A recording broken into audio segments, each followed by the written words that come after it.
Geralmente, dia de véspera de prova, a gente faz isso. Sim.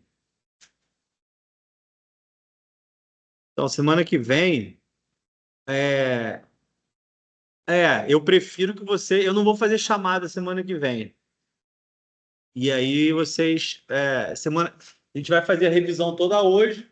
Trouxe a prova do semestre passado para a gente fazer hoje também. E aí a gente terminou tudo. Semana que vem eu fico à disposição de quem tiver dúvida, quem quiser vir estudar particular, mas não vou fazer chamada. Para quem quiser ficar estudando para a nossa prova do dia seguinte, que é empresarial. Né? Acho que é empresarial, né? É a minha mesmo. Então, é a hora de vocês estudarem. Então vamos lá. Eu preparei um slide específico, né? São 50 slides. Não é pouca coisa, mas a matéria toda. Deve ser 200 slides tudo. Resumido, deu 50. Então, assim, é informação direta ao ponto, mas é muita informação. Eu vou ficar perto aqui do computador, por isso que está gravando, senão o áudio fica muito ruim. Mas é, o objetivo é vocês poderem depois voltarem e assistir com calma. Hum, E tem hum. convencimento de sábado para criar um quiz e tal. Foi duplicado? O que Esse é aconteceu? empresarial, não é não? É de empresarial, mas a gente já não tinha feito trabalho em sala? Então, quem fez em sala, tá escrito lá, volta aqui. Volta ali em cima. Isso aí é. Ah. Então, esse é para todo mundo. Qual matéria? Esse empresarial. Então, empresarial a gente não fez em Entra sala. empresarial, entra lá para ver o trabalho, que eu botei lá somente para os alunos que não fizeram. Olha lá, ó. Apenas para os Ah, tá. alunos que não Então a gente compareceram. aí Não, pode colocar só escrever na caixa de texto assim, eu fiz em sala? nem precisa, eu vou esperar só o de quem não fez, de quem não compareceu. Mas você deu pra você ver quem Eu compareceu. dei presença? Não, Deu não, mas aquilo lá não tem nada a ver, não. O trabalho eu vou esperar de quem não veio me mandar. Mas acho que eu vou colocar. Pode pôr. Caixa de texto, assim, só pra dar porque a gente enviou. Aham, pode ser, Tá bom.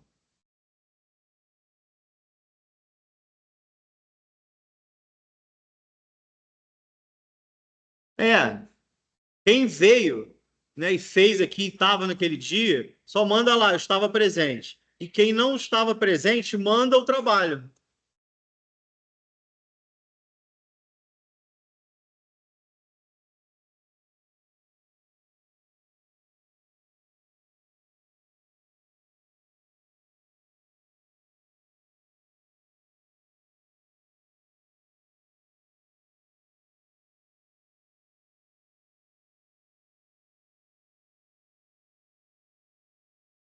Isso, quem não veio vai ter oportunidade de fazer as 10 perguntas empresarial lá.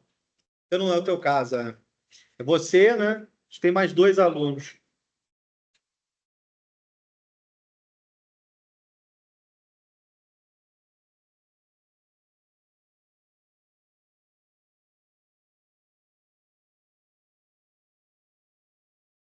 Então vamos, gente. Como eu estava falando,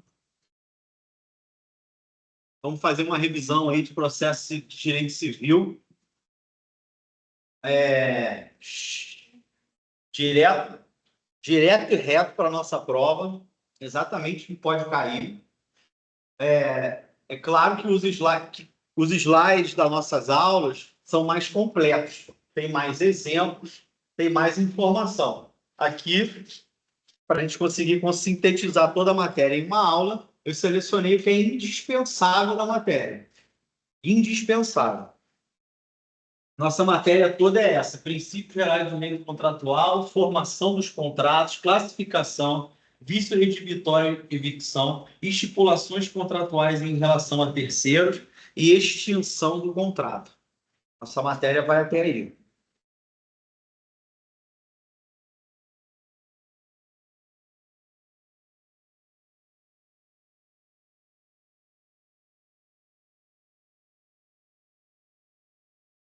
Princípios gerais do direito contratual.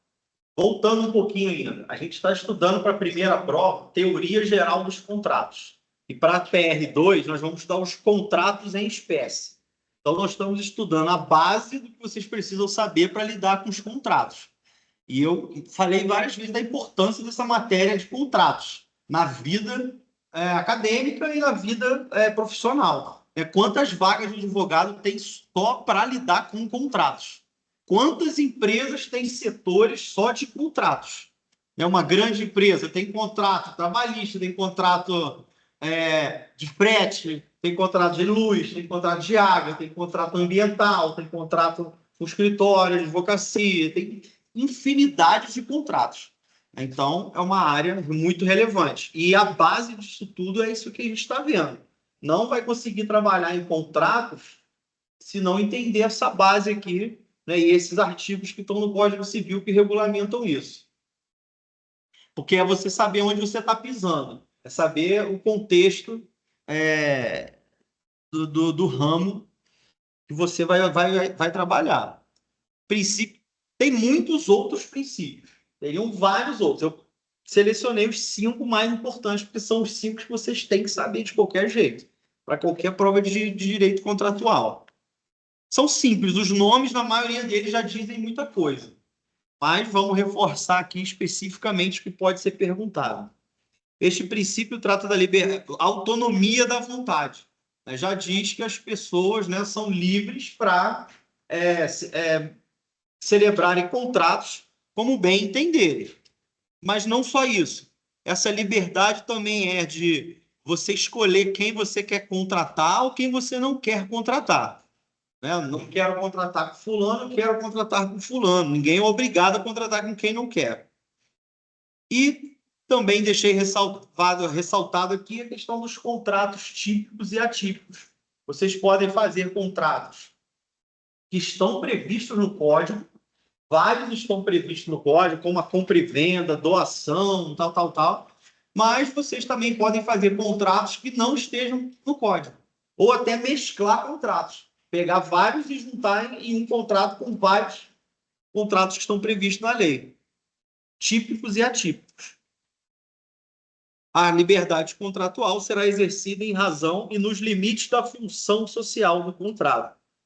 Então, como eu disse na aula, por um lado, a lei fala que é livre, cada um pode celebrar contrato e podem fazer o que quiser.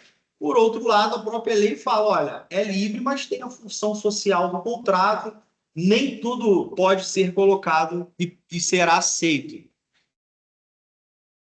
Nas relações contratuais privadas, prevalecerão o princípio da intervenção mínima e a excepcionalidade da revisão contratual. Outro princípio é o pacta sunt servanda. Pacta sunt servanda. Se ouvir só essa palavra, só essa expressão, já tem que saber o que é. Os pactos devem ser cumpridos. Estabelece que os contratos têm força de lei entre as partes. Você celebra o contrato, você assina, segundo esse princípio, segundo essa orientação, você tem que respeitar aquilo como se fosse uma lei entre vocês. Aquela coisa do direito canônico lá. Se você falou, tem que cumprir. E esse princípio está muito relacionado com a segurança jurídica, com a estabilidade, porque um país, um lugar em que somente um lugar em que um país em que os contratos são respeitados e que por isso há uma segurança jurídica é que um mercado, a economia pode se desenvolver. Isso tem muita relação. Um país em que a justiça é instável, em que qualquer contrato pode ser facilmente rasgado, grandes contratos, grandes negócios entre empresas, entre governos, se esse princípio não for devidamente respeitado, você tem um impacto forte na economia do país, e porque não há segurança. Princípio da função social dos contratos, outro princípio mais novo, assim, mais recente no nosso ordenamento, que diz que os contratos em geral não podem servir apenas os interesses dos envolvidos, mas também interesses coletivos. E na aula eu dei um exemplo que eu acho bem claro, eu trouxe um julgado em que um juiz limitou o desconto do empréstimo em um idoso a 30% do rendimento dele. Ele celebrou um contrato com um banco e o contrato falava, olha, você vai debitar do meu salário, né, um empréstimo consignado em 50% do meu salário. Celebraram esse contrato. A justiça veio e falou, olha, não, em nome do bem-estar, em nome da função social dos contratos, em nome de uma tutela mais ampla, é melhor para toda a sociedade que não exista contratos que limitem mais de 30% da renda de uma pessoa, porque senão ela não consegue viver. Se uma pessoa recebe seu salário, 50% desse salário já está comprometido para pagar empréstimo, a justiça, em nome da função social do contrato, entendeu que isso não é bom para a economia, não é bom para a sociedade. Então, por mais que estava o contrato dizendo que poderia entrar no salário, né, debitar no salário, em nome da função social, isso não é tão livre assim. Relatividade dos efeitos contratuais significa que aqueles que manifestaram vontade, aqueles que assinaram o contrato, aqueles que ou manifestaram vontade, né, um contrato verbal, um contrato gestual, são essas pessoas que sofrem os efeitos dos contratos. Relatividade dos contratos. Somente as partes que assinaram, as partes envolvidas, é que respondem pelo contrato. Mas a gente estudou que isso tem essas exceções aqui, né? São as estipulações em favor de terceiros, que é quando alguém celebra um contrato com outrem para atingir a esfera de um terceiro. Então, é exceção ao princípio da relatividade dos efeitos contratuais. Efeitos interpartes. Princípio da boa-fé objetiva, falando milhares de vezes aqui, é quase que uma carta na manga que o direito te dá, né? Qualquer má execução do contrato, qualquer descumprimento de contratual, hoje em dia a tendência dos advogados é colocar que houve má-fé contratual, que não foi respeitada a boa-fé objetiva. Né? Então, assim, praticamente qualquer descumprimento contratual se alega falta de boa-fé, porque não cumpriu, então não está agindo como deveria. Mas a ideia né, menos casuística, no sentido de que todos devem agir com lealdade, honestidade, transparência. Até mostrei na aula, tem um autor que faz uma relação com a religião, né, como que a religião também prega que você deve agir com honestidade, transparência, pensando no próximo, né? E a boa-fé objetiva é isso no direito. Só que aqui nos contratos. E o que é relevante saber em relação aqui à boa-fé, além de que ela é um princípio muito utilizado, é que você tem que agir com boa-fé tanto na fase pré-contratual, contratual e depois do contrato também. Depois do contrato. Né? Até porque, se mesmo depois do contrato o bem vier a dar um defeito, você responde pelos vícios redibitórios, né, e eventualmente por uma evicção. Então, não é somente durante o contrato que você responde você tem que agir com boa fé. Mesmo depois que o contrato acabou, você já entregou o carro e a pessoa já está rodando no carro, você ainda tem uma responsabilidade sobre aquele bem. Porque isso além de você estar agarrado ainda, além de você estar preso a um vício redibitório, uma evicção, você tem que agir com boa fé, tanto antes do contrato, durante e mesmo depois. Por exemplo, você faz um contrato e sai falando mal. Ah, que trouxa, vendi o meu carro, que trouxa, o preço que eu paguei. Não pode. A pessoa pode até pedir para rescindir, porque você não tá sendo honesto. Você falou para ele que era um bom negócio, que o preço estava bom e agora que terminou o contrato vai ficar faltando com boa fé nesse sentido, né, de não ser leal. E a boa fé, ela se desdobra nesses 4 institutos aí chamados de venire contra factum próprio, tucoque, suppressio e surressio. Um nomezinho em outra língua bem chatinho, mas que é importante saber muito para você poder trabalhar nessa parte de contrato, né? Porque venire contra facto próprio significa que uma pessoa não deve ir contra suas próprias promessas, compromissos, comportamentos, agir de maneira contrária aos próprios atos. Aquela pessoa traíra, fala que é bom, depois fala que não era. Fala de um jeito, depois fala que não foi bem aquilo que quis dizer. Venire contra facto próprio, agir contra fato próprio. Na aula eu trouxe um caso lá de uma pessoa, né, que recebeu um bem, aí num processo falou uma coisa, e em um outro processo para se defender falou diferente. Aí você pega a pessoa em contradição. Um processo ela falou uma coisa, na outra falou outra. Não pode. Você não pode falar, você não pode agir assim em nenhum momento da sua vida.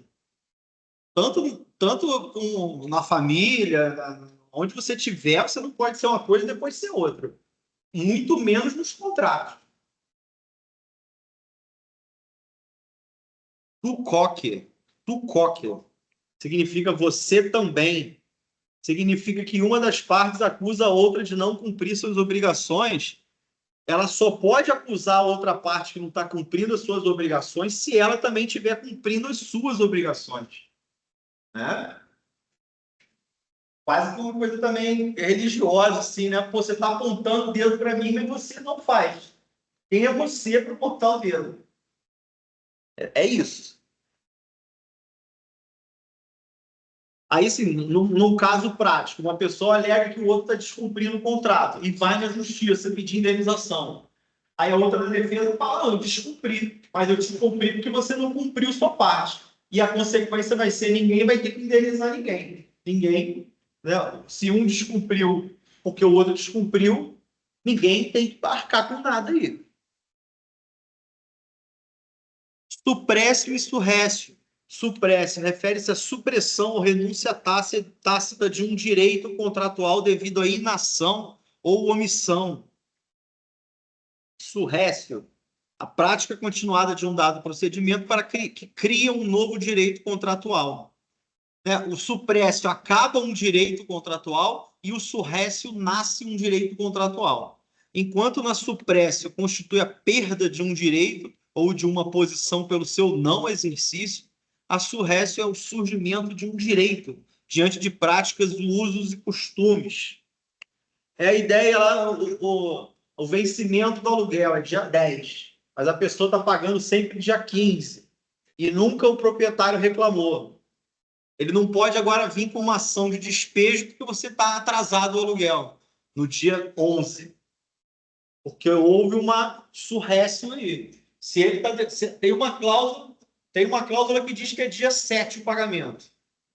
Se ele está aceitando no dia 15, vai haver uma suprécio dessa cláusula do dia 7 e uma surrécio de uma cláusula que é até o dia 15, ainda que você não esteja escrito. Estou dando um exemplo aqui de simples, de data de pagamento, mas poderia ser qualquer outra coisa. Né? Às vezes o uso de uma garagem, de um apartamento que não estava no contrato, mas a pessoa está usando e o proprietário não veio cobrar na locação. Você está usando uma garagem, não está na locação, quero um valor a mais. Não veio cobrar, o tempo passa, né? Ele, dependendo do jeito que você olhar, surgiu o direito de ele usar aquela vaga. Uma surrécia. Geralmente pode ser dúplice, se, igual a cláusula da questão do dia do pagamento. O nome que assusta. Na verdade, os 4 são coisas fáceis. O nome que assusta. Porque é em espanhol, em latim. Sim. Suprécio. Suprécio é a perda de um direito, de uma posição jurídica pelo seu não exercício. Tinha uma cláusula que a pessoa podia executar. Sei lá, você chamou para um apartamento, tem uma cláusula de que você não pode fazer barulho depois das 8 da noite. E você está fazendo barulho até 9 da noite. Então, surge uma cláusula nesse contrato. Surge uma cláusula no sentido de que você pode fazer barulho até as 9. É nesse sentido. Isso. Uma coisa reiterada torna-se presente no contrato, tanto pela surrécia ou pela suprécia. Surgiu um direito ou deixou de haver uma cláusula que estava lá. Formação dos contratos. Basicamente, são aquelas fases, né? Negociação, proposta e aceitação. Negocia, faz a proposta e concorda. Só que cada etapa dessa tem uma consequência jurídica. Mas primeiro, eu coloquei os requisitos gerais de qualquer obrigação. Contrato é uma obrigação. Então, requisitos de validade. É quase que um dos artigos mais centrais e primordiais do Código Civil. Né? Porque tudo, para valer, tem que ter agente capaz, né? Tem que ser maior de idade, ou estar devidamente representado. O objeto tem que ser lícito, possível, determinado ou determinável, forma prescrita ou não defesa em lei. Né? Não pode a lei proibir aquele tipo de contrato. Então, para qualquer negócio jurídico e também para os contratos, tem que ter esses requisitos gerais de validade de negócio jurídico. Vocês estudaram semestres passados. Agora, o que é desse ano? Pontuação. Pontuação, tratativa, negociação, fase de negociação preliminar ou pontuação.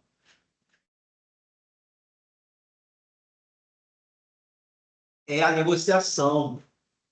Pode até mandar uma carta de intenção. Olha, eu tenho interesse em celebrar com a tua empresa, comprar chapa de aço, no formato tal. Aí o outro responde, olha, nós temos interesse em vender também, mas precisamos saber qual vai ser o volume, qual vai ser a época de entrega. Ninguém ainda está falando o quanto que vai pagar, quanto que vai ser o valor de venda. E o que é importante saber aqui? Pode desistir sem nenhuma responsabilização. Na fase de pontuação, pode desistir sem responsabilização. Até uma rima.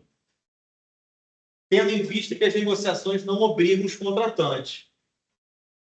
Porém, é preciso ter cuidado que, a depender das circunstâncias, pode se formar uma legítima expectativa. Se, na fase de tratativas, você dá muito a entender para a outra parte que você vai fechar o negócio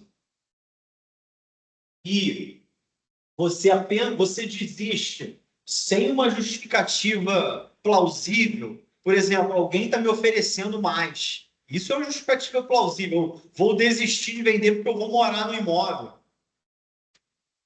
Se a pessoa desiste sem justificativa, arbitrariamente, por mero capricho, e isso gera prejuízo a quem estava nas tratativas, essa pessoa pode pedir uma indenização pelas despesas geradas na fase de tratativa. Tá? Deixei negrito aqui, indenização. Ela não pode pedir para o contrato ser celebrado. Tem diferença.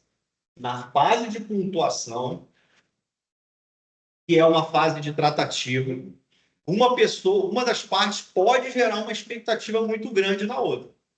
E se gerar essa expectativa e não desistir da negociação de uma forma justificável, de uma forma aceitável, a outra parte poderá pedir indenização pelas despesas realizadas.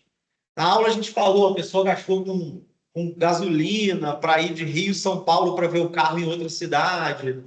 Aí depois que viu, foi para outra cidade, gostou do carro. Na hora que vai pagar, o vendedor fala, não quero mais vender não, porque eu quero esperar mais um pouco. Minha avó está doente. Bom, mas peraí, antes de eu vir do Rio para cá, porque tua avó já não estava doente, você não poderia ter me falado isso? Que talvez você não fosse vender? Esse tipo de situação gera uma indenização. Não gera o direito de pedir para o negócio acontecer. Tem que ter começado a negociação. Para mostrar, né, essa legítima expectativa que a lei fala. Isso vai ser provado, né? Gera de prova no processo.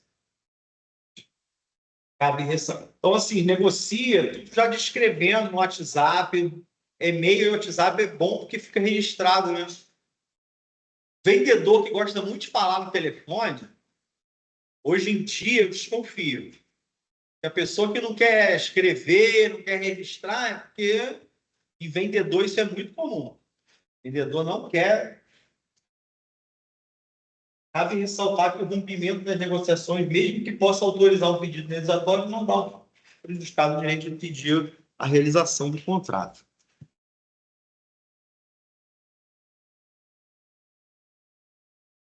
Fase de proposta, ou licitação ou oblação.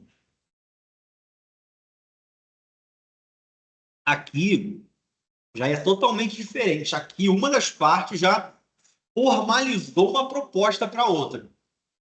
E aí, formalizando uma proposta ou uma oferta, isso vincula quem ofereceu. E se a outra parte aceitar, vincula quem aceitou. Aqui a coisa já é mais grave. A via de regra, na letra A que a gente estava vendo, a pontuação na outra não tinha. Né, você poderia desistir. Aqui você já não pode desistir. É um negócio jurídico unilateral. Quem fez a declaração tem que cumprir. A proposta deve ter todos os elementos necessários à realização do negócio, tais como preço, quantidade, prazo de entrega, inclusive o prazo de validade. E esse artigo aqui, reputa-se celebrado o contrato no lugar em que ele foi proposto. Isso aqui eu não tinha botado nos slides não, mas é bom vocês saberem. A regra, qual é a regra onde para considerar onde o contrato foi celebrado, isso tem um efeito importante, um efeito processual, que é onde você vai propor uma ação para tratar daquele processo, daquele contrato. Qual é o local? O local onde o contrato foi celebrado. Aí você vai ver qual é a cidade e a justiça competente. E eu queria mostrar uma coisa aqui para vocês, que eu acho que no dia eu não falei, mas é importante. Mas como não vai estar no slide, não vai cair especificamente isso na prova. Mas cabe a gente passar aqui rapidamente, que é a questão da proposta a pessoa ausente ou pessoa presente. É um conceito importante de vocês saberem. A gente está estudando a questão da proposta, né? Ó, da formação dos contratos, a proposta obriga o proponente. Deixa de ser obrigatória a proposta se feita sem prazo a pessoa presente e não foi imediatamente aceita. Então, se você faz uma proposta aqui para a pessoa, presencialmente, fala, olha, aceita meu celular aqui por R$10. Se a pessoa não falar na hora, aceita, já acabou a proposta. Ela é na hora. Proposta para a pessoa presente. Agora, o que caiu na prova da OAB uma vez foi essa aqui. Feita sem prazo a pessoa ausente. A pessoa ausente olha o que diz a lei aqui. Na pessoa presente, que esse que caiu na prova da OAB, na verdade.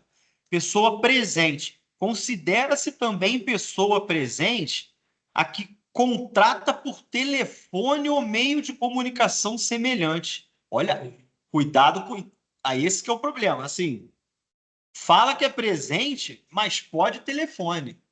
Então, cuidado, né? Então, se não, você não tem esse artigo aqui na hora na lei para saber, para ler, e aí pergunta para você, né? Um contrato da pessoa por telefone é considerado pessoa ausente ou presente? Aí como é que fica a questão da proposta? Né? Então é o que você falou. Telefone é considerado presente. E-mail já foi considerado presente, mas é o mais problemático. O WhatsApp com certeza é presente. Porque a palavra é a simultaneidade. O tribunal bateu nisso. O e-mail, a jurisprudência entendeu que é simultâneo, porque as pessoas já acessam muito, várias vezes ao dia. Então, não considerou. A gente pode até pesquisar com mais certeza ali como é que está essa questão do e-mail. Mas isso é relevante, né? Porque você manda uma oferta por e-mail e aí é considerado presente. E se aí, se a pessoa não responder em pouco tempo, considera-se não aceita. Mas pelo menos grave o que está escrito na lei, que a por telefone é entre presentes, porque é simultâneo esse presente, não é fisicamente presente, é a simultaneidade. E o do e-mail aí eu vou achar o jurisprudência ali, depois a gente... Mas eu não vou botar na prova uma coisa que não é, né, que é julgamento, assim, julgado. Mas com certeza o telefone e o WhatsApp é presente. Engraçado que geralmente você fala para ti que e-mail é muito mais seguro do WhatsApp. Aham. Né? Porque o e-mail posta e-mail, já o WhatsApp não. O usuário do nosso próprio e-mail, ele acessa. Mas do WhatsApp também tem senha, não? Sem uma parte. E a última fase é a aceitação. Não tem muito o que falar, né?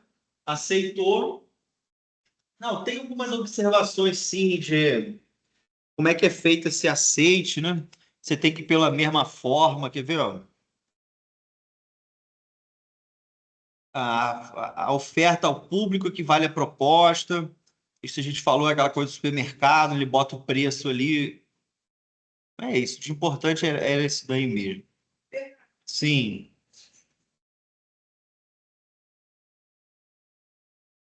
Tem aí? Não. Tem no da aula. Não tem nada disso, não. Contrato preliminar. Agora já é outra história. A gente falou das 3 fases do contrato, mas o contrato preliminar ele corre por fora disso tudo. Ele vem, na verdade, antes disso tudo. Ou, na verdade, antes não. Tem livro que você vai botar a fase de negociação, né, a primeira, fase de negociação, fase preliminar, e depois viria um contrato preliminar, depois viria o contrato definitivo. Mas o que é importante saber do contrato preliminar? Ele é um contrato que serve para obrigar aquelas duas partes a, no futuro, celebrarem o contrato principal.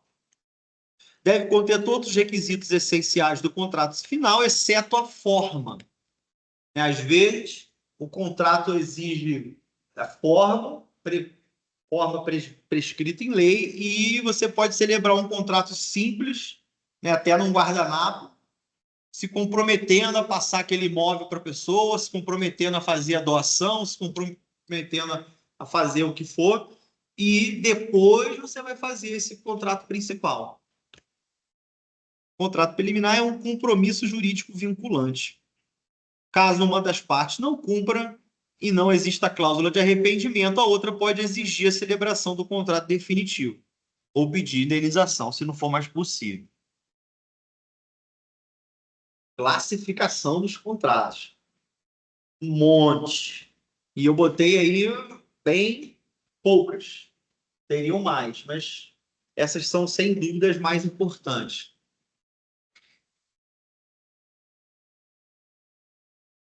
Unilateral, contrato unilateral. Uma parte assume a obrigação sem que a outra parte assuma. Unilateral, apenas uma das partes assume. Bilateral. Dependência recíproca das obrigações. Tá? A questão do bilateral é isso, é um sinalagma. O que marca um contrato bilateral é que uma pessoa tem que fazer uma coisa e se ela fizer, a outra tem que fazer a sua parte. Sinalagma. Grava essa palavra, hein? Sinalagma. Sinalagma. Saiba explicar o que é um sinalagma.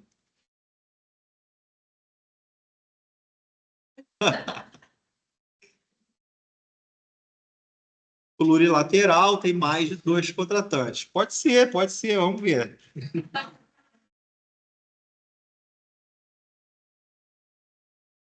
Gratuito.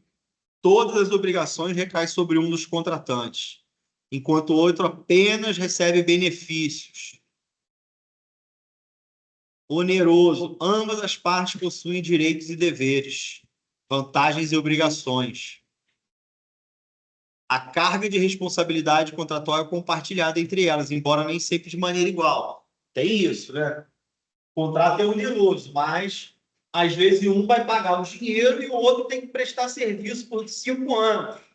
Cada um vai ter uma carga de tarefas nesse contrato. Isso pode ser desigual. Inclusive, os riscos também podem ser desiguais. O contrato você faz o que você quiser, desde que não fira ninguém. Comutativo. Esse que cai em prova. O que é um contrato comutativo? É que você sabe a prestação, você sabe o que você tem que cumprir nesse contrato. Comutativo. Ambos conhecem suas respectivas prestações. Aleatório. É aquele contrato em que pelo menos uma das partes desconhece, né, é desconhecido durante a elaboração do contrato. Vai ser conhecido durante o contrato ou no cumprimento. Mesmo num contrato aleatório, a gente viu que um dos requisitos do contrato é que ele seja determinado ou determinável. Você não pode celebrar um contrato de alguma coisa que você não sabe o que é. Então, você tem que... o contrato aleatório é o contrato de uma safra. Né? Vou te comprar a sua safra por 500 mil reais, independentemente de quanto ela vier a dar. É um contrato aleatório. Agora, é um contrato determinado. Eu sei que vou comprar a sua safra, não sei o quanto de tomate, mas eu sei que é tomate que eu vou comprar. É um contrato aleatório, porém determinado. Consensual e real. Também enjoadinho. Consensual é o seguinte, é a regra. Todo contrato no Brasil, ele é consensual. É no sentido de que basta a afirmação de vontade de ambas as partes para que o contrato considere-se celebrável. Você faz o sinal para o motorista de ônibus, contrato celebrado. Você manifestou sua vontade. Você não precisa nem pagar ainda. Só que você fez o sinal, o contrato começou. É um contrato consensual. Basta manifestação de vontade. Você fez o sinal, o motorista começou a frear. Começou o contrato. Já os reais, eles são contratos especiais, que a lei quis dar uma proteção um pouco maior, no sentido de que não basta somente a manifestação da vontade. É preciso a entrega da coisa. A entrega da coisa. Eu tinha até separado aqui um livro, um trecho de um livro aqui para mostrar para vocês um autor falando sobre isso. Ele comentando que não são todos os autores que fazem essa distinção entre consensuais e reais.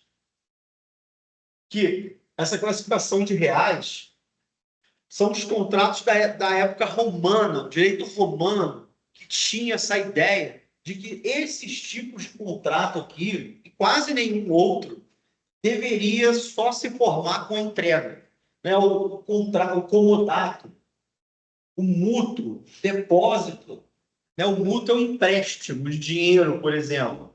Então, o mútuo é um exemplo de um contrato real. Ele só se configura no momento que é entregue o dinheiro, empresta o dinheiro para a pessoa, caiu o dinheiro na conta, considera-se um contrato formalizado. Então, são exceções. Comodato, mútuo, depósito. Depósito também. Você vai guardar para mim, vai ficar com o meu cachorrinho enquanto eu vou viajar.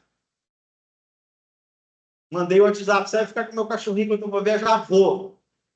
Ali ainda não está celebrado o contrato, só vai celebrar na hora que eu entregar meu animalzinho lá. Aí virou um comodato. Então, assim, é enjoadinho isso.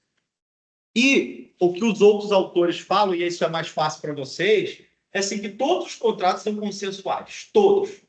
E que, na verdade, alguns contratos vão ter uma cláusula que tem que haver a entrega. Se não houver a entrega, não vai ter o contrato. É mais fácil essa forma de ver. Tipo assim, esquece os reais. Só existe consensual. Vale sempre a vontade. Vontade é que vale. Só que em alguns contratos, além da vontade, você coloca uma cláusula que tem que haver a entrega da coisa. Mas ainda assim você vai encontrar nos livros os consensuais e os reais.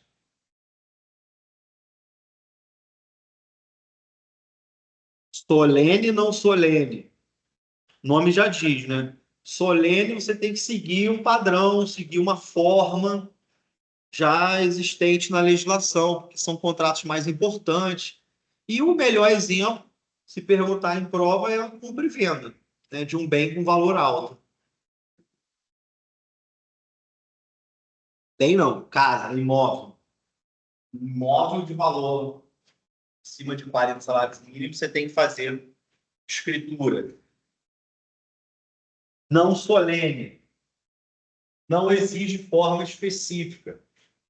É a regra, tá? Vou botar isso na prova. Qual é a regra? A regra é que os contratos no Brasil são não solenes. Pouquíssimos são solenes.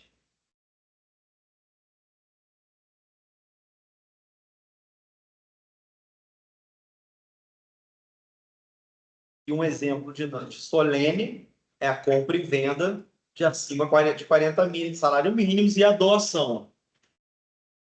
A doação também precisa ter escritura pública, ou, se for uma doação de baixo valor, pode ser verbal.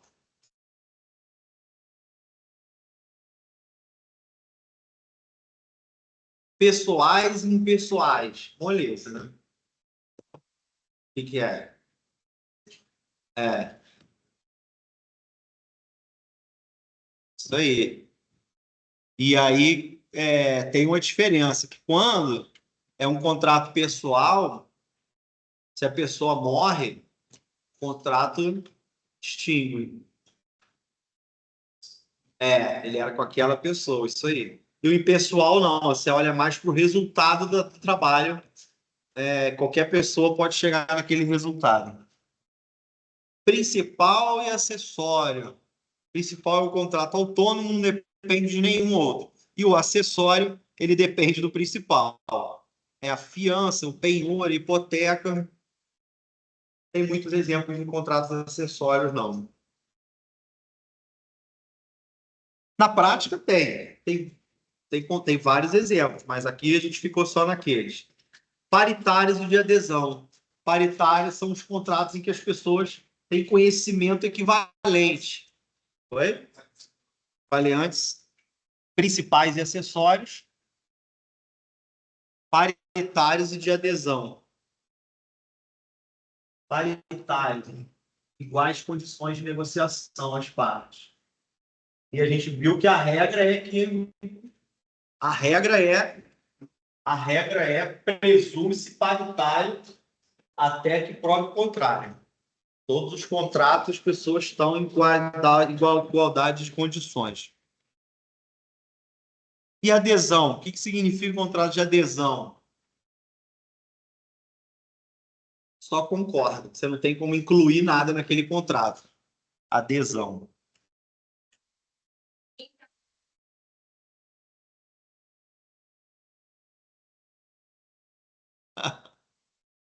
É. Tem pouco, a gente vai estudar a fiança ainda, aí é melhor lá na frente. A gente estudar o contrato de fiança e tal, é melhor. Vamos? Vício. Vício. Vício não tem nada a ver com o que vocês aprenderam fora da faculdade, né? Vício aqui não tem nada a ver com dependência, né? Vício aqui é defeito. Vício é defeito. Defeito do produto, defeito da prestação de serviço, defeito do bem. E lá no Código de Consumidor, vocês vão ver que tem vício do produto e fato do produto. São duas coisas diferentes. Alguém já sabe? O que é o vício e o que é o fato? Os dois são defeitos. O produto deu problema. Mas o vício, ele deu um problema, a televisão apagou. Não apagou e não machucou ninguém. O fato do produto, a televisão explodiu e machucou alguém. É bem mais grave. Quando o fato do produto é quando o vício gerou um dano a alguém. Um dano psíquico, físico, nesse sentido. Vício redibitório. Vício redibitório. Aí vimos aí conceitos, requisitos, as opções do adquirente, as ações edilícias, o prazo e defesa.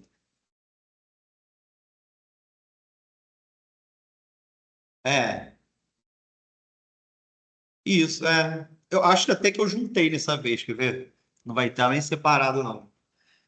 Bem, defeito oculto em um bem que venha reduzir o seu valor, tornar impróprio. Não pode ser qualquer coisinha, né? Tem que reduzir o valor. Deve ser oculto, deve ser grave, deve ser anterior à compra e o vício deve ser desconhecido pelo comprador. Vício redibitório é aquela... Voltando um pouquinho. Vício redibitório é uma garantia implícita em todo e qualquer contrato. O Código Civil diz que todo contrato celebrado, aquele que vem, o vendedor, aquele que celebrou, vai continuar responsável pelo produto, ainda que isso não tenha no contrato. São garantias implícitas. E aí, para que você tenha essa garantia no Código Civil, você tem que ter adquirido um produto, e esse produto, depois que você comprou, ele apresentou um defeito que estava oculto, que era grave, que foi antes da compra e que você não sabia. Aí você vai poder fazer o quê? Se você compra um produto e ele vem com defeito, você vai poder rejeitar a coisa, né, devolver e pegar o dinheiro de volta, ou você vai poder ficar com a coisa e pedir um abatimento do preço. Qual o nome da ação para você pedir um abatimento do preço? Delego. Não? Quanti minores. Nome ruim pra caramba. Ou estimatória. Para você pedir um abatimento do preço. Né? Você comprou um produto, ele veio com um defeito, mas você não quer devolver, você quer ficar com ele. Quanti minores. Ação quanti minores. E a ação redibitória. Redibitória é quando você quer redimir mesmo, pegar de volta. Tranquilo? Tá dando para caminhar? Vamos ver depois na prova aí como é que vocês vão sair. Não, vou fazer um hoje, simulado. Sim.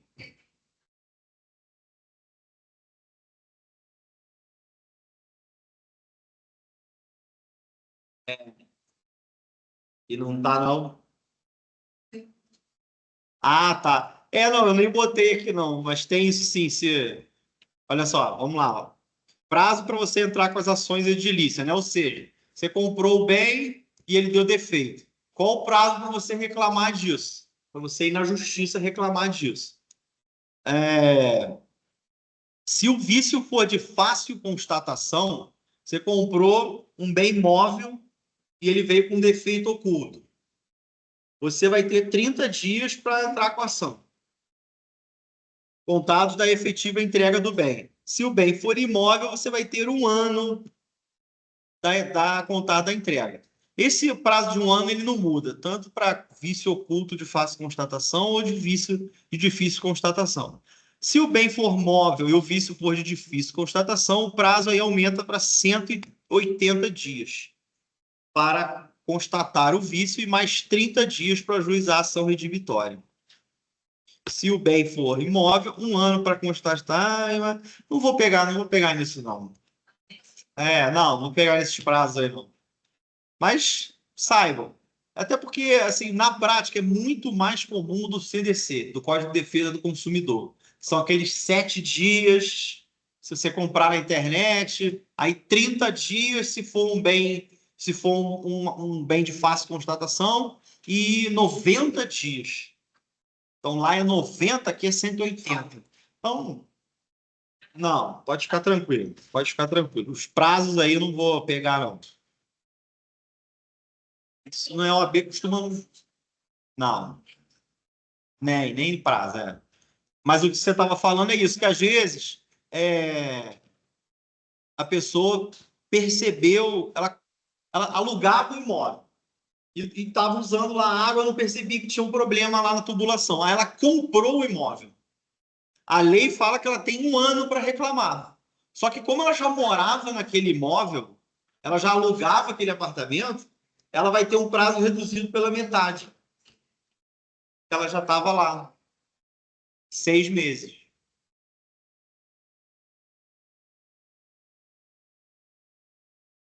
A evicção, aí já é outra história, né? A evicção não é defeito. A evicção é porque você perdeu a propriedade que você comprou porque ordem judicial, ordem administrativa te tomou. Mas aí, basicamente, a consequência é a mesma, né? Você vai pedir a restituição do preço, indenização e custas. Esse não tem mistério.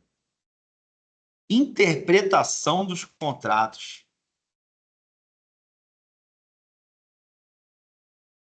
Bem, o que tem que saber aqui de interpretação dos contratos? São regras que diz que, na dúvida, quanto a uma regra contratual, na dúvida, o juiz tem que decidir de alguma forma, já meio que pré-definida pela lei. Diz como que o juiz tem que levar aquela interpretação ali. Evicção? Só tem isso. Evicção é a perda da posse ou propriedade por uma decisão judicial administrativa. E aí você pode... ainda vai chegar. Vai vendo aí, pode ir vendo. Por isso que eu nem botei aqui, ó, só para a gente ficar bem no básico. Ó. Boa fé objetiva, você já sabe o que é. A pessoa tem que ser honesta e transparente. Interpretação literal e intenção das partes. O que tem que saber aqui é que, na dúvida, o juiz vai valorizar a intenção que ele entendeu no contrato, não a literalidade. Isso é importante. Vai. Isso vai. Agora vocês querem tirar tudo agora. Não, mas nota só isso que já vai ser suficiente.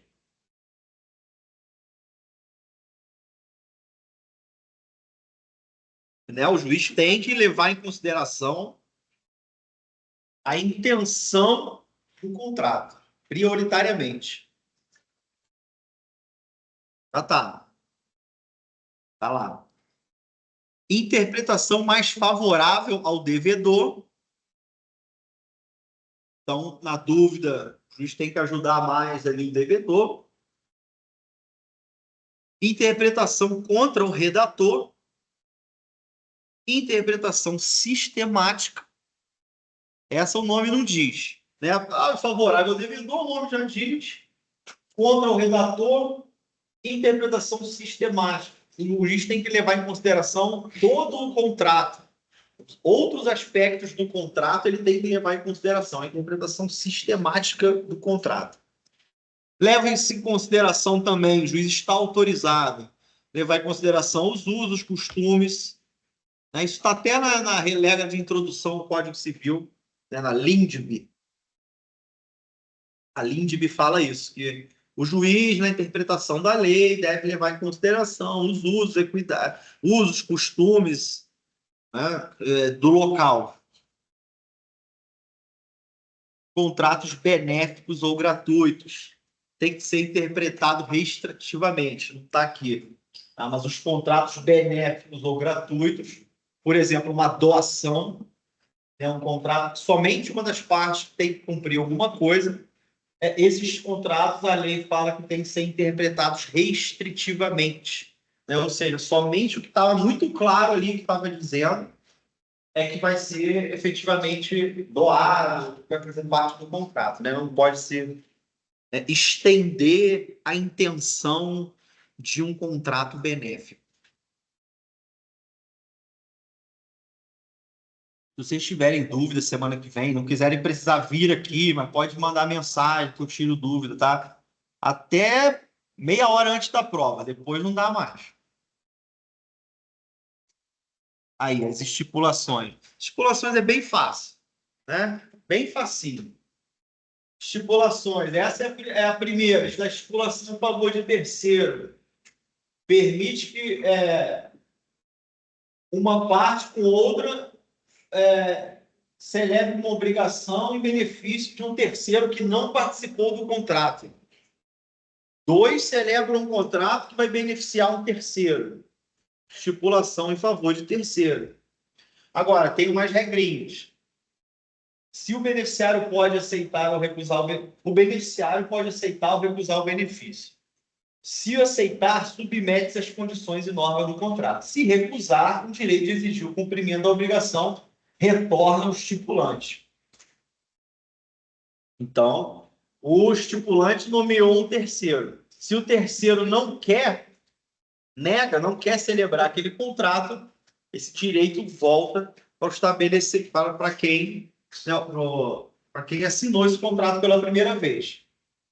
Estipulante.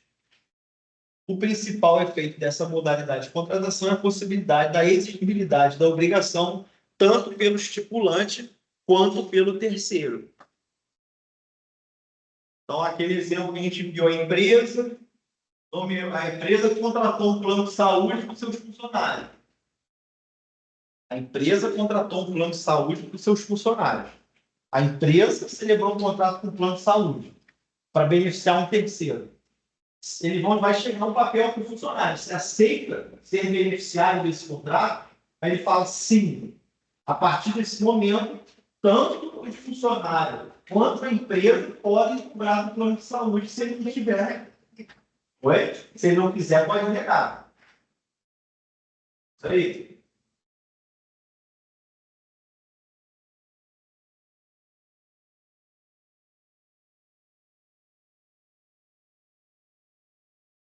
Da promessa de fato de terceiro. Promessa de fato de terceiro.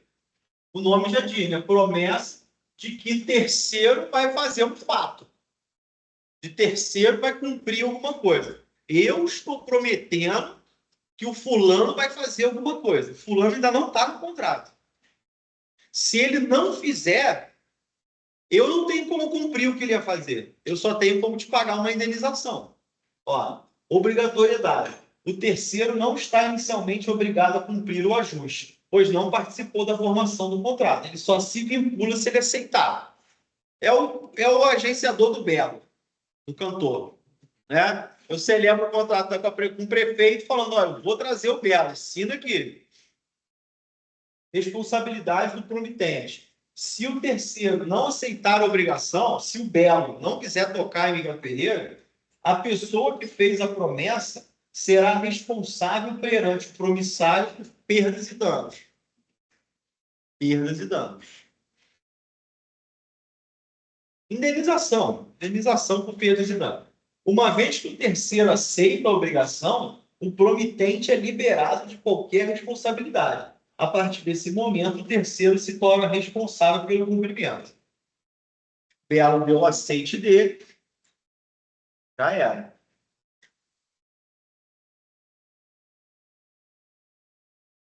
E o último, contrato com pessoa declarada. É aquele caso da compra da joia, compra da obra de arte, né? Que você não quer botar o nome do comprador. Então, alguém celebra um contrato e fala: vou te comprar esse quadro por esse valor milionário aí, só que na verdade não sou eu. Daqui a 5 dias eu vou te dizer, até 5 dias eu vou te dizer quem vai comprar isso daí. Se ele não comprar, eu sou obrigado a te dar o valor. A coisa é séria. Coisa é séria. Quem está vendendo, às vezes vai vender, né, vai deixar de oferecer para outros. Então ele vai vender, está garantido que ele vai receber. Essa indicação deve ser comunicada em 5 dias. Vamos seguir. Dá para terminar? Vamos aproveitar que daqui a pouco vai um monte embora, volta a metade. Vamos esticar aí. Extinção dos contratos, nosso último tema.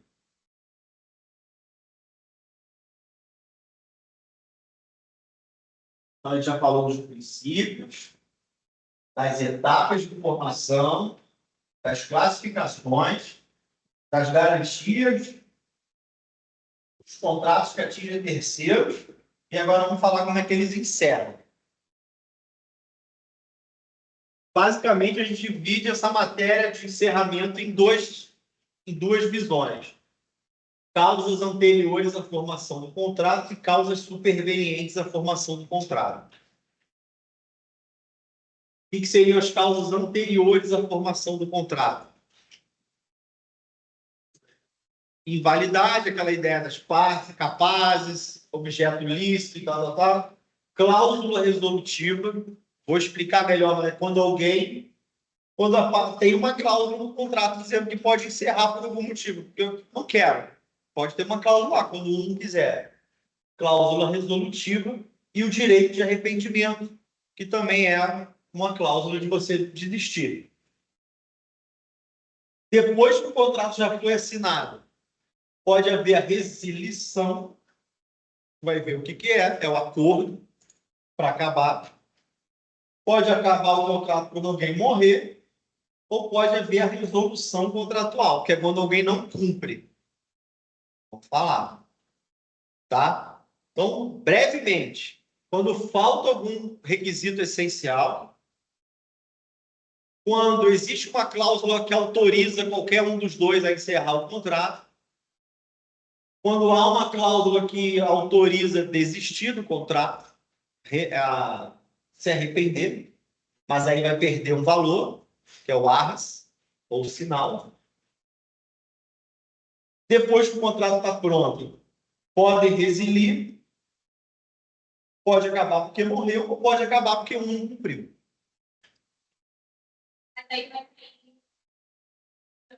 Tudo aí, vamos ainda aí. Tá no 39, são 50. Sim, vai ter tudo isso, ó. Só diminuir aqui para simplificar, para você entender mais fácil. Mas sim, a resolutiva abre se subdivide, né? A resilição se subdivide, a resolução se subdivide. É que senão vai ficar muito grande ali as ramificações. Questão da invalidade contratual, já falei hoje. É quase que um mantra no Código Civil. Tudo tem que ter partes capazes, né? Objeto lícito e determinado. E aprofundando um pouco mais, não cai. Não precisa se preocupar nessa questão da nulidade e anulabilidade. Mas só para vocês saberem, esse é um conceito importante. Pode anotar aí que isso aqui não vai cair. Essa questão de nulo e anulável. Não. Não, isso é difícil. Mas isso é matéria que você já caiu no semestre, não precisa cobrar.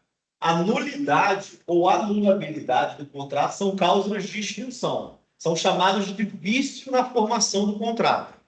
Já vimos que um contrato é nulo quando falta algum dos requisitos essenciais: objeto lícito, forma prescrita e agente capaz. Diferentemente da nulidade, a anulabilidade pode ocorrer por vícios de consentimento, erro, dolo, coação, estado de perigo ou lesão. Imagina vocês terem guardado isso tudo aí. É fácil não. E produz efeito ex nunc, dali para frente. A anulabilidade, né, o erro, dolo, coação, a parte tem que alegar que foi sofrer uma coação, por exemplo, dolo, erro, e vai valer dali para frente a declaração de nulidade. E, diferentemente do nulo, o nulo, o contrato nunca existiu. Tá? Mas isso aí é um aprofundamento. Mas é bom vocês saibam. Mas vou terminar. Pera aí. Vou terminar um pouquinho mais tarde. Pois ninguém volta? Volta meia dúzia, pô. Não, pera aí. Vamos lá. Não vai dar tempo, vai ficar muito grande. A gente vai sair daqui 9 horas da noite. Vamos só mais essa aqui, ó.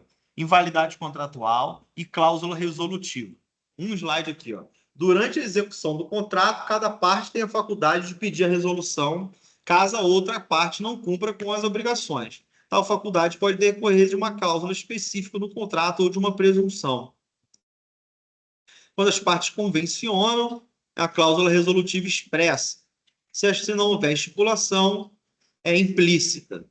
A cláusula resolutiva expressa opera de pleno direito. A tácita depende de interpelação judicial.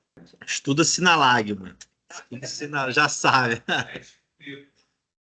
Vamos lá. Não. Vamos lá, eu reduzi pra caramba. Vamos ver aí, ó. Não, isso daqui tudo bem. Ah, a classificação, Não. O nome já diz um monte. Gravo comutativo, que é difícil.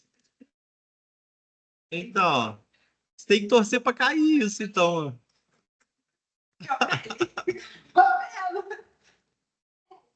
Vai tirar 10, pô. Vai, pô.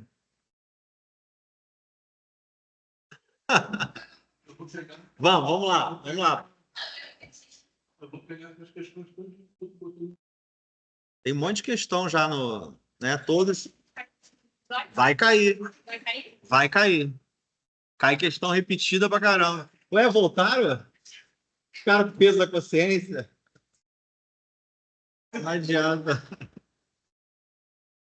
Aí não adianta.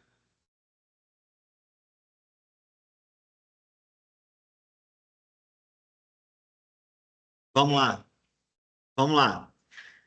A gente falou da cláusula resolutiva, que é quando as partes estabelecem um motivo para o contrato encerrar antes da hora. Cláusula resolutiva. E aí também, dentro da cláusula resolutiva, estuda-se a teoria do adimplemento substancial, que é quando uma das partes quebra o contrato, mas de uma forma muito ínfima. E aí, segundo a teoria do adimplemento substancial, quando o descumprimento contratual for muito pequeno, muito pequeno em relação ao total das prestações prestadas no contrato, considera-se que não houve uma quebra contratual que gere o direito de indenizar. Depois vocês leiam com calma aí. Trata-se de reconhecimento à validade do cumprimento parcial de uma obrigação quando o devedor executa a maior parte de sua prestação. Adimplemento substancial, o nome já diz. O adimplemento substancial o contrato não vai ser quebrado porque uma das partes ela cumpriu substancialmente o que ela tinha que fazer no contrato. Não é porque ela deixou de cumprir uma pequena parte do que ela tinha que fazer que o contrato vai ser inteiro rescindido. Direito de arrependimento. Se o contrato for estipulado o arrependimento, as arras ou sinal terão função unicamente indenizatória. Então, esse slide aqui ele fala do arras ou sinal.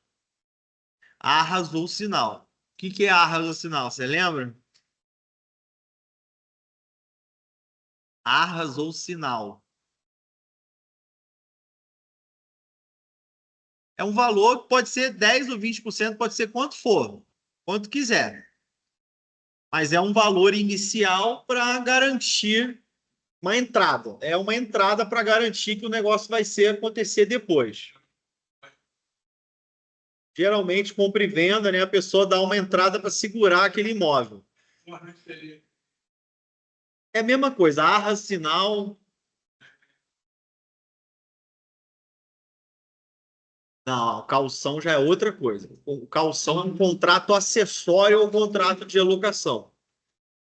Aqui não é um contrato acessório, aqui é uma cláusula dizendo que pode desistir do contrato, mas vai perder o sinal.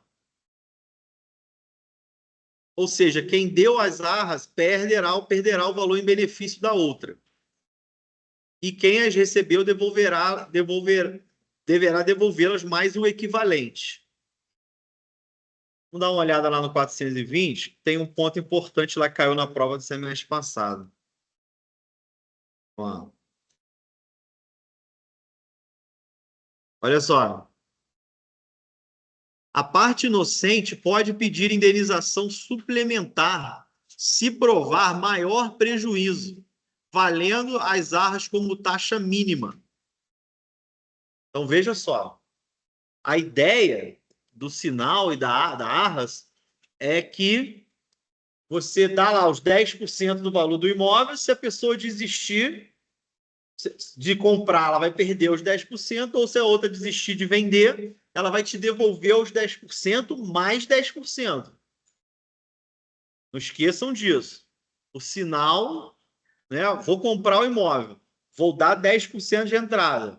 Se a pessoa não quiser me vender, ele vai me devolver os 10% mais 10%. Tá? Quem deu o dinheiro para o sinal perde o valor que deu. Agora, quem desistiu vai ter que devolver e dar o dobro, né? Agora, o que eu estava mostrando aqui para vocês é que pode acontecer se a parte inocente, que o código chama, aquela parte que não queria desistir da compra do imóvel, ela queria comprar o imóvel, ela deu 10% e ela queria dar o restante, os 90% para terminar. Só que a outra não quer mais vender. Aí diz aqui, a parte inocente pode pedir indenização suplementar se provar maior prejuízo. Então, a pessoa pode em determinada circunstância, ela desistiu de me vender o imóvel. Então, ela vai me devolver o que eu tinha dado em dobro e eu ainda posso pedir mais indenização. Porque a lei diz que se provar maior prejuízo, a parte inocente pode pedir indenização valendo as arras como taxa mínima. Pode também, inocente, exigir execução do contrato com perdas e tal. A gente vai fazer uma questão ali da prova do semestre passado que vai exigir isso aqui.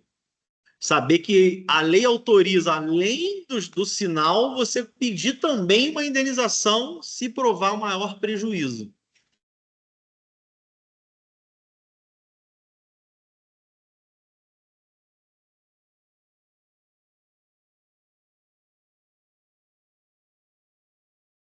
Vai vir um caso ali que vai ser um bom exemplo. Vai vir um caso da prova aí. Aí você vai me dizer.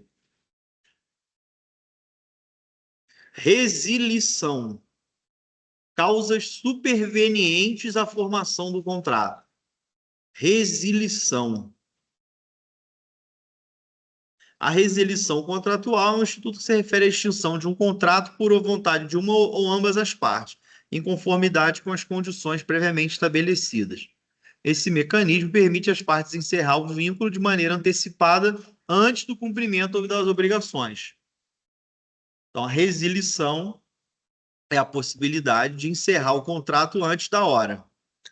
Resilição unilateral e resilição bilateral. O que precisa saber aqui? Né? O que é o distrato? Presta atenção aí, né? Dica da prova aí. Ó. Em relação à resilição, tem que saber essa questão da resilição bilateral, que é o chamado distrato. Distrato, tem que saber o que que é. Quando ambas as partes concordam terminar o contrato. Distrato.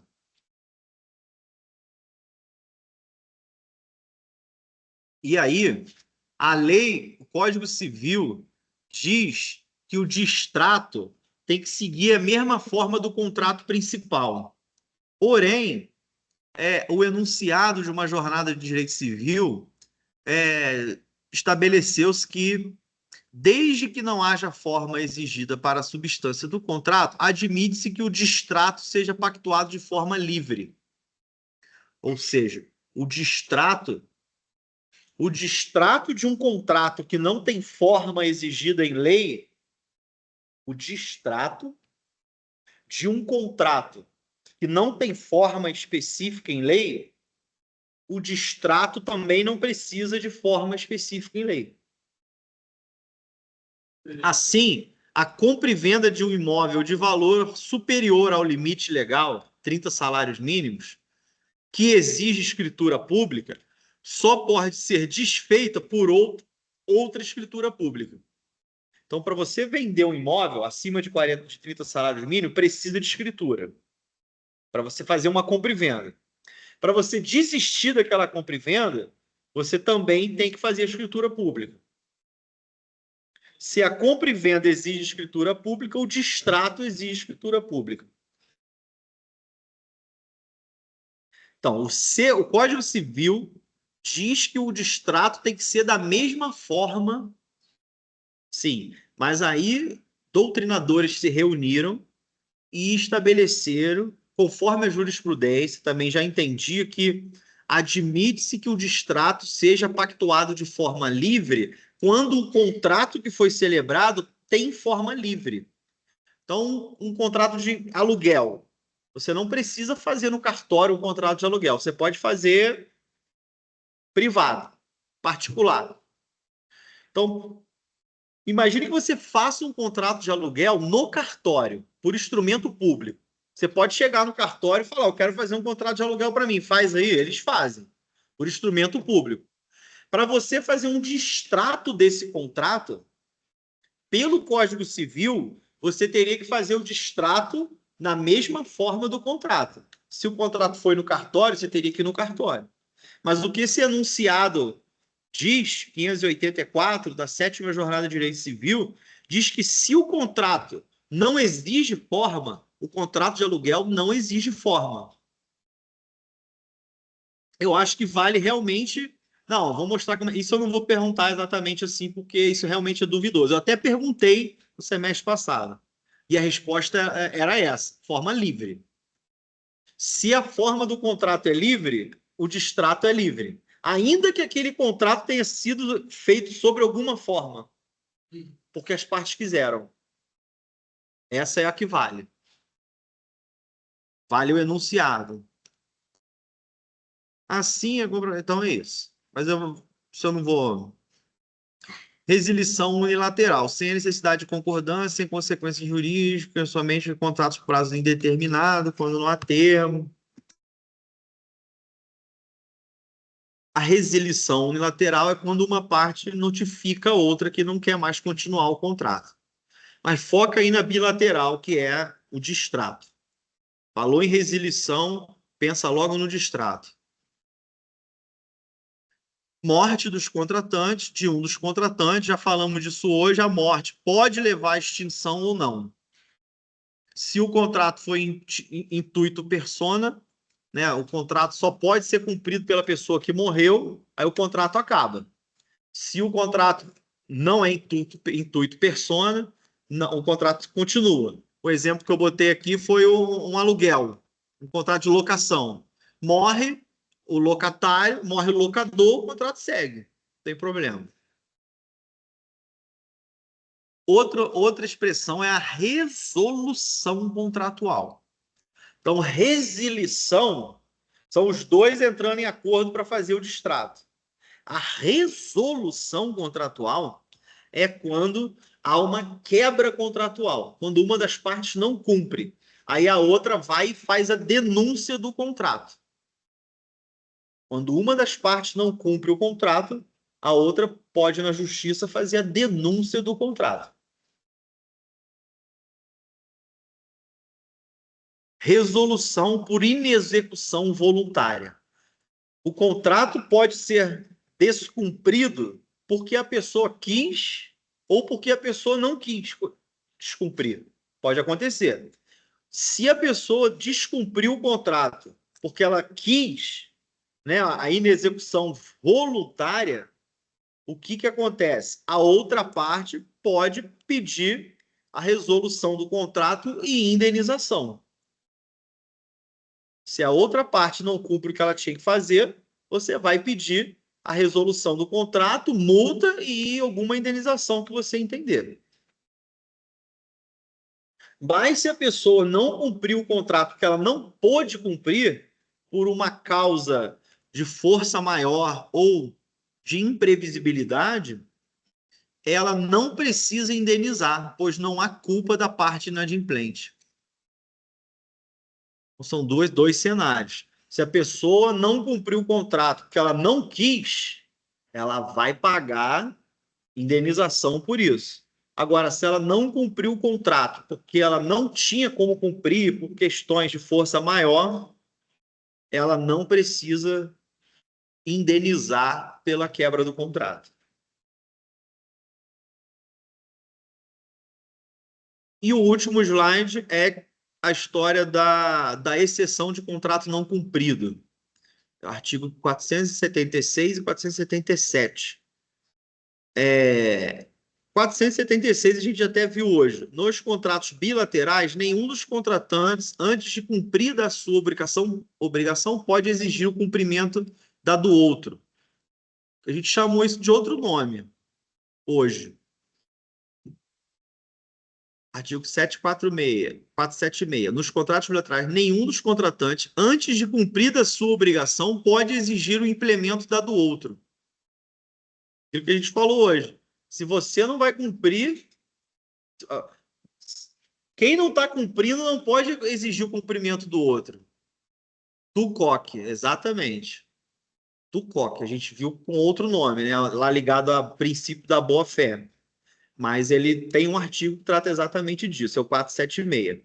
Agora, esse slide aqui está mais pelo 477 aqui, que diz: se depois de concluído o contrato sobrevier a uma das partes contratantes diminuição do seu patrimônio, capaz de comprometer ou tornar de duvidosa a prestação pela qual se obrigou, pode a outra recusar-se a prestação que lhe incumbe até que aquela satisfaça a que lhe compete e dê garantia bastante a satisfazê-lo. Traduzindo, esse slide eu não traduzi muito não, eu joguei direto ali. Se quiser, anota aí. Aqui a ideia é o seguinte: você tem um contrato com outra pessoa, você está percebendo que ela não tem condições, que ela não vai ter condições de cumprir até o final aquele contrato. Aí você tem o direito de você quebrar o contrato falando: olha, me dá uma garantia, porque senão eu não vou te entregar o produto mais. Por exemplo, você fez um contrato que a pessoa tem que te pagar de 6 em 6 meses, mas você tem que entregar a marmita lá toda semana. Ele te paga de 6 em 6 meses, mas você entrega a marmita todo dia. Você ouviu falar que aquela empresa não está bem das pernas, que talvez ela não vai te pagar as marmitas lá na frente. Por esse artigo, você tem o direito de chegar para essa pessoa e falar: olha, me dê uma garantia, senão não vou entregar a marmita. E se eu não entregar, não vou ter que indenizar, não é quebra contratual. É simplesmente eu tenho elementos que me deixam em dúvida quanto à possibilidade de satisfação do contrato.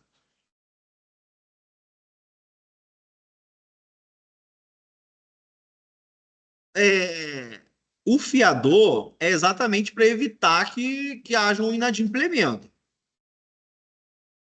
O que poderia adaptar nesse caso aí seria assim: você descobre que o fiador não tem mais nada.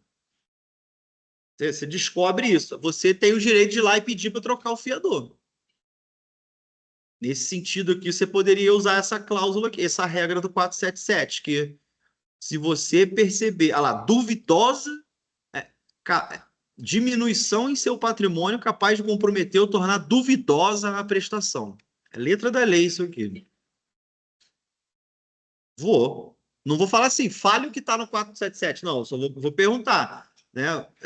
O que é a exceção do contrato não cumprido? Se é possível a pessoa parar de cumprir o contrato quando ela perceber que há diminuição do patrimônio, vai ser alguma coisa assim. Tudo que eu vou cobrar está nos artigos, né? Não tem como. Eu não vou falar.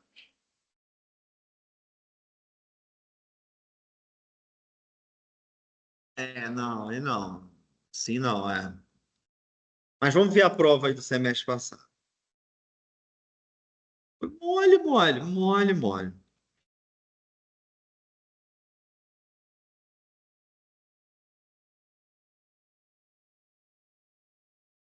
Uma grande.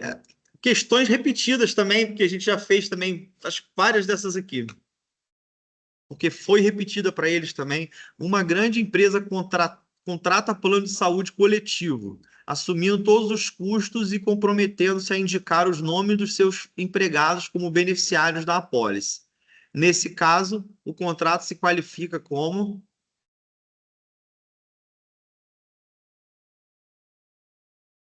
nenhum dos dois. Nenhum dos dois. Promessa de fato de terceiro. É a história do Belo, né? O Belo vai fazer a coisa. Promessa de fato. Então, aqui não é o caso. Aqui não é o caso. Aqui dois estão celebrando um contrato que vai beneficiar um terceiro. A empresa contrata um plano de saúde para beneficiar os funcionários. Não é promessa de fato de terceiro. Não é contrato com pessoa a declarar. Estipulação em favor de terceiro. Estipulação em favor de terceiro.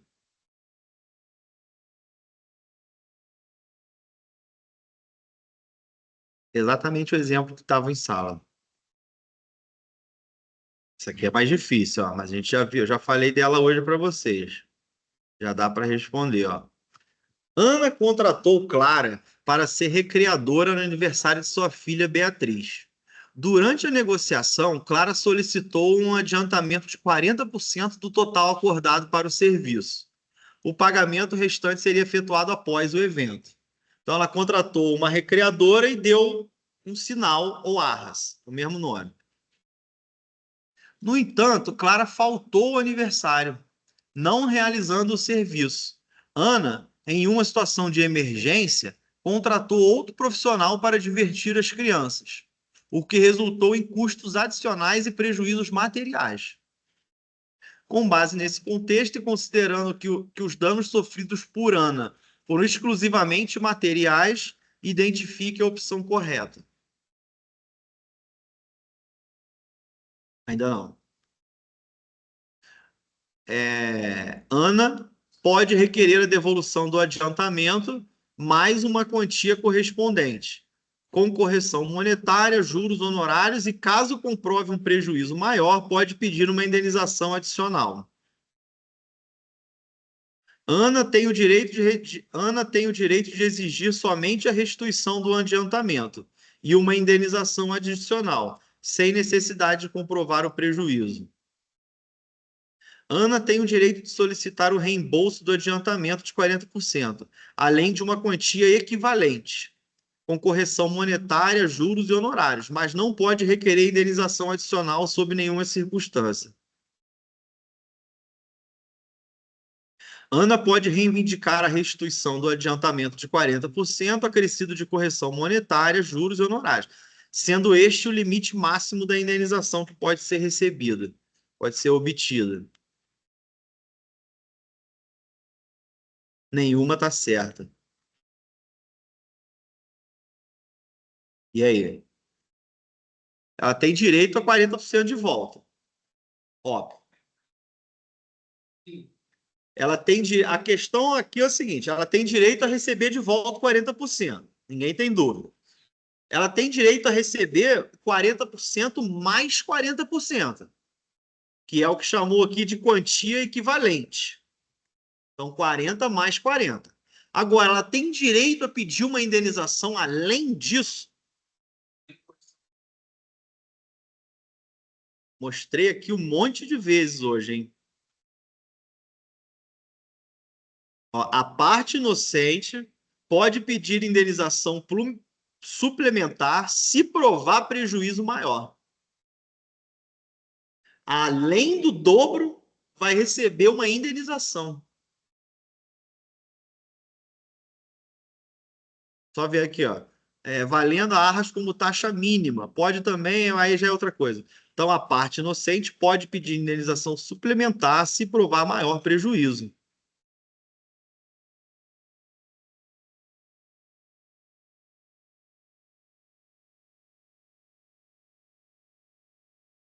A 1 é a B. B. E a 2 é a A. Ana pode requerer devolução do adiantamento, mais uma quantia correspondente, com correção monetária, juros, honorários e, em caso comprove um prejuízo maior, pode pedir uma indenização adicional. Difícil, né? Sem estudar antes é difícil.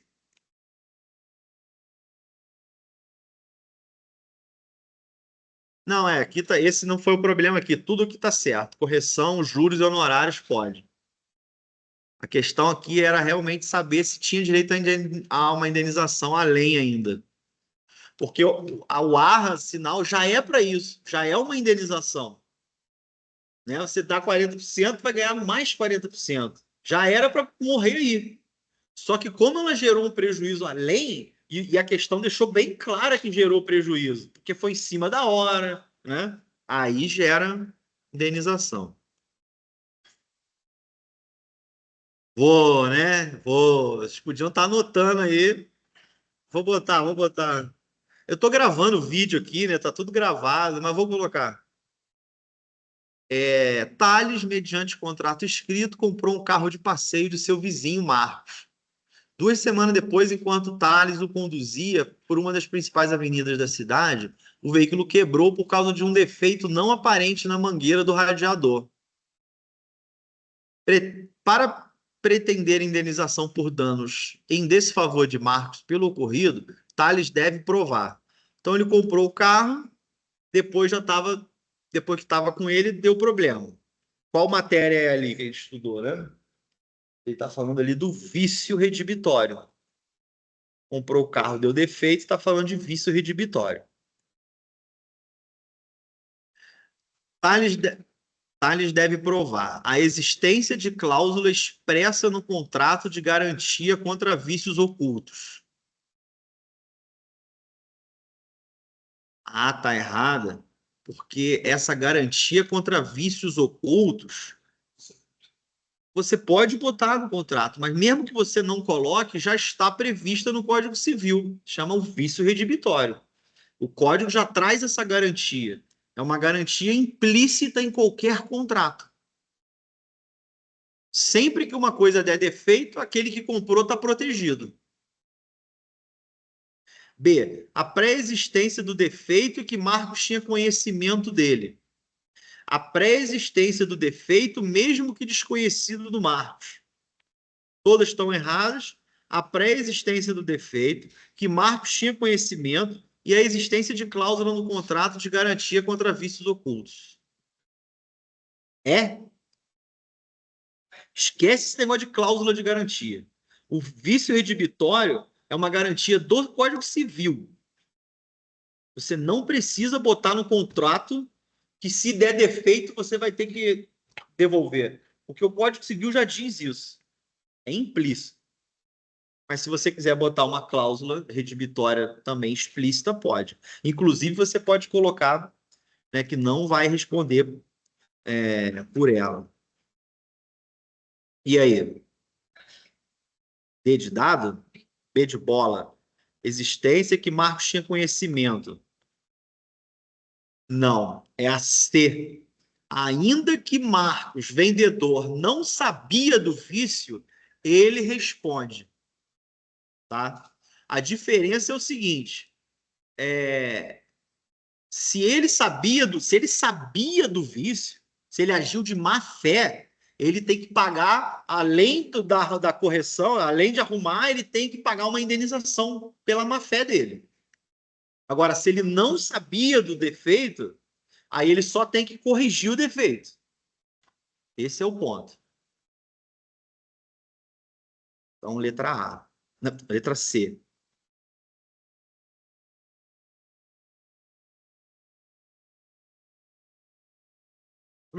Vem enrolando, mas no final é o seguinte: sobre as formas de extinção dos contratos, assinale a alternativa que contém causa de dissolução do contrato anterior ou contemporânea à sua formação. A extinção do contrato. A gente dividiu em dois grandes grupos, né? Questões que geram encerramento do contrato no momento que você está celebrando ele ou depois que ele já está celebrado. Aqui ele quer saber as cláusulas anteriores ou contemporâneas. Resolução por inexecução voluntária. Resolução por inexecução voluntária. O que é isso? O que é a resolução por inexecução? O nome já está dizendo. Esse está fácil. Resolução por inexecução. A pessoa não cumpriu o contrato. Ela é a resolução porque ela não cumpriu. Resolução. Isso é uma causa de dissolução anterior ou contemporânea à formação do contrato? Não, isso veio depois. Depois que celebraram, um veio e não cumpriu. B. Resilição unilateral. A gente viu que a resilição unilateral é quando uma das partes, depois do contrato estar pronto, não quer mais continuar. D. C. Distratos. D. Direito de arrependimento é a resposta. E letra E, morte.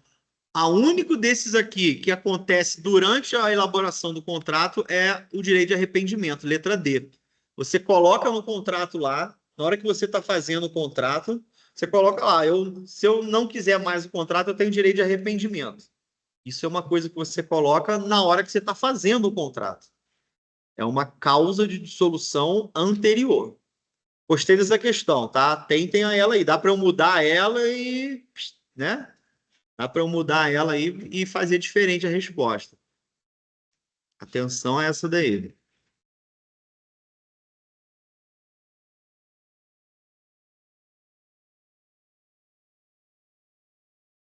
Olha, facinha, 5. A proibição do venire em contra facto próprio objetiva impedir que a parte da relação jurídica contratual adote mais de um padrão de conduta, segundo as vantagens que cada situação possa lhe oferecer. Esse instituto está relacionado a qual princípio da codificação civil brasileira? Aê! Vai ter questões difíceis e questões fáceis, para ninguém zerar. Para a pessoa poder ir para a final, né? Tem que tirar 4, né? 2 do trabalho e pelo menos mais uma. Pior que vale meio só, né? Tem umas fáceis. 6. Caso no momento da conclusão do compromisso de compra e venda de um imóvel urbano, o contratante reserve-se a faculdade de indicar terceiro para figurar como adquirente na escritura. Isso configura a CA.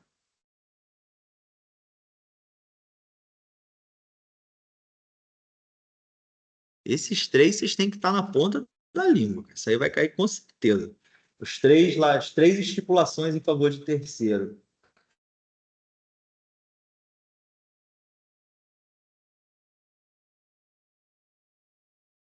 Promessa de fato terceira é o belo que vai cumprir o show.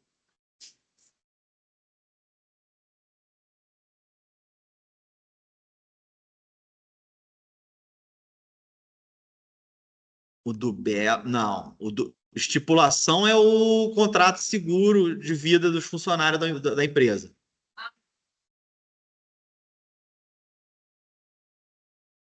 Isso. Isso. Isso. Letra B.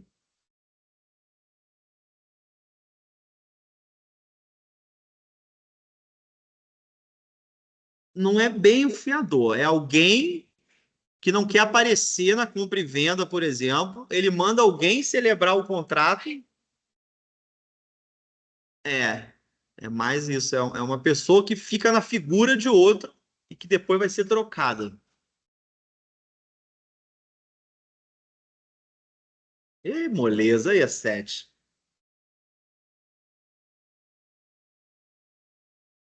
Bateu o olho, já sabe. Evicção.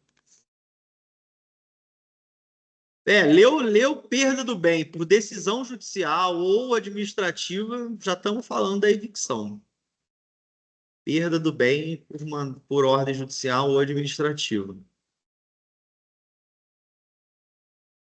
Os outros conceitos ali vocês sabem também. Vício redivitório da letra A é o defeito, né? C, exceção de contrato não cumprido. É o tuocoque, é quando um está alegando que você não cumpriu, aí você fala, não, eu não cumpri porque ele não cumpriu. Exceção de contrato não cumprido. A de implemento substancial, a gente viu ali que é quando a pessoa descumpre o contrato, mas já cumpriu a maior parte dele, aí o juiz vai falar que não tem que indenizar nada, e resolução por onerosidade excessiva é quando ficou muito oneroso, mas isso eu não botei nos slides, não. 8. Fernando e Gabriela celebraram um contrato de locação de automóvel por instrumento particular, cuja vigência se iniciaria dali a um mês. Contudo, nesse ínterim, mudaram de ideia e resolveram desfazer o compromisso firmado antes que ele começasse a produzir efeito. Então, um ia alugar um carro para o outro, fizeram um contrato de locação, mas desistiram. Neste caso, a forma a ser adotada para o acordo extintivo ser válido é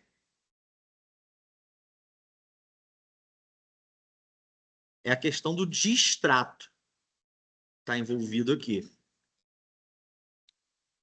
Ambos querem desistir. Aí, como é que faz?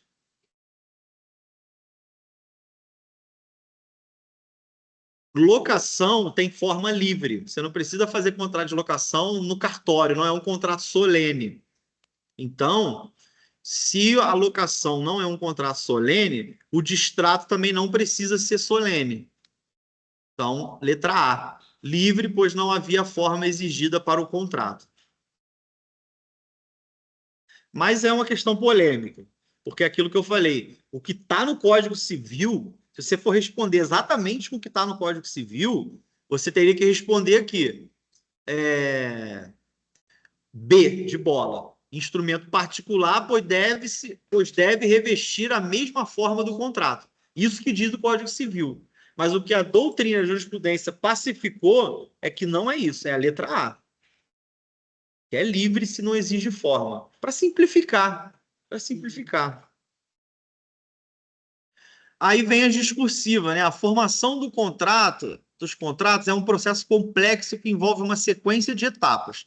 À luz do ordenamento jurídico brasileiro e dos princípios norteadores dos contratos, explique cada estágio do processo de formação contratual, destacando como cada fase é fundamental para a formação de um acordo válido e eficaz. O que eu esperava dos alunos aqui, no mínimo?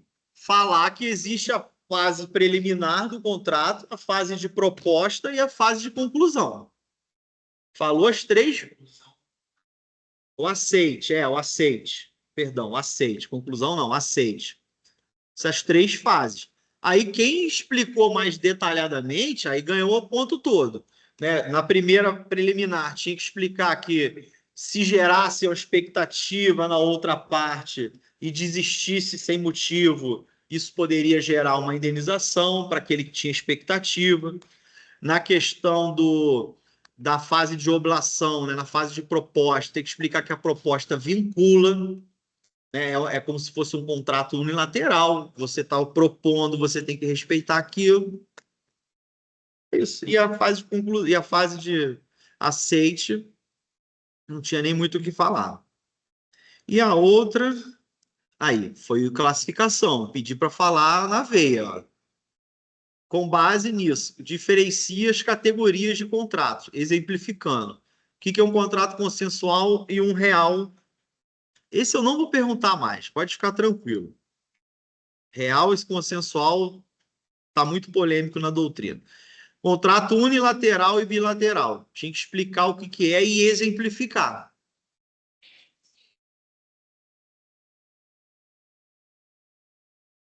Ah.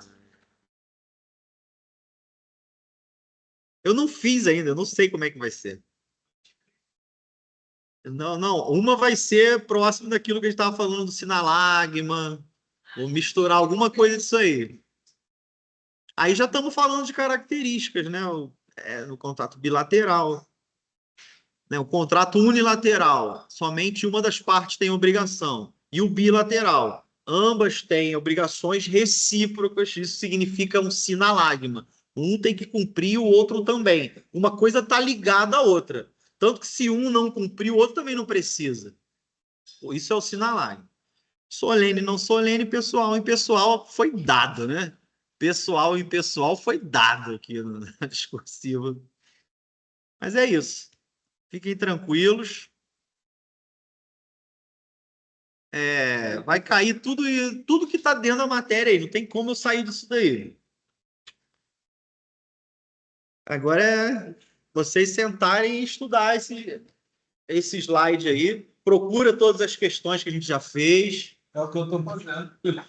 Tá? E fique tranquilo. É amanhã revisão também. Vou gravar também amanhã. Se a pessoa não puder vir aí, vai ficar gravado, tá? E é isso. Obrigado. Até amanhã.